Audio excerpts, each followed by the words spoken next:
আইনশৃঙ্খলা পরিস্থিতির উন্নতি এবং নিত্যপণ্যের দাম সহনীয় রাখা সহ নানা দাবিতে ৮ জেলায় সমাবেশ করেছে বিএনপি।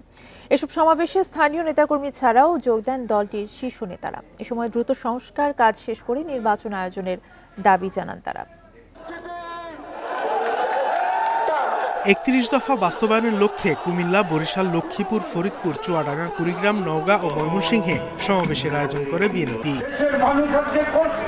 কুমিল্লার লাকসাম জংশন স্টেডিয়ামে জনসভায় যোগ দেন দলের মহাসচিব মির্জা ফখরুল ইসলাম আলমগীর। জনগণকে অনিশ্চয়তায় না রেখে দ্রুত নির্বাচনের তারিখ ঘোষণার জন্য সরকারকে আহ্বান জানান ফখরুল। আমি অনুরোধ করব অন্তর্বর্তীকালীন সরকার প্রধানকে, প্রফেসর ইউনূসকে, যে আমরা জাতিকে অনিশ্চয়তার মধ্যে না রেখে দয়া করে খুব দ্রুত নির্বাচনের তারিখ ঘোষণা করুন।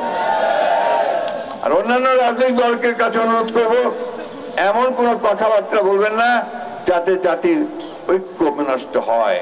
লক্ষ্মীপুর স্টেডিয়ামের আউটডোর মাঠে জনসভায় যোগ দেন দলটির শীর্ষ পর্যায়ের নেতারা। এ সময় তারা বলেন, নানা অজুহাতে নির্বাচন পেছানোর পায়তারা দেশকে অস্থিতিশীল করে তুলবে। এই অদৃশ্য শক্তির কারণে নির্বাচন যদি না হয় তাহলে আমরা যার জন্য আন্দোলন করেছি, সংগ্রাম করেছি, সব কিন্তু বৃথা যাবে। বাংলাদেশের জনগণের ম্যান্ডেট ছাড়া কোন অন্তর্বর্তীকালীন সরকারের কোনো ক্ষমতা নাই। বাংলাদেশের মানুষের ম্যান্ডেট ছাড়া কোনো সংস্কার করার ম্যান্ডেট তাদের নাই।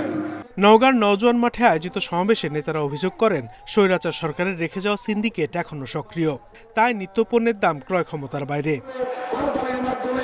২৫ ফেব্রুয়ারির আগেই ৬৪ জেলায় সমাবেশ করবে BNP. Sadiqur Rahman Siddiqui, independent news.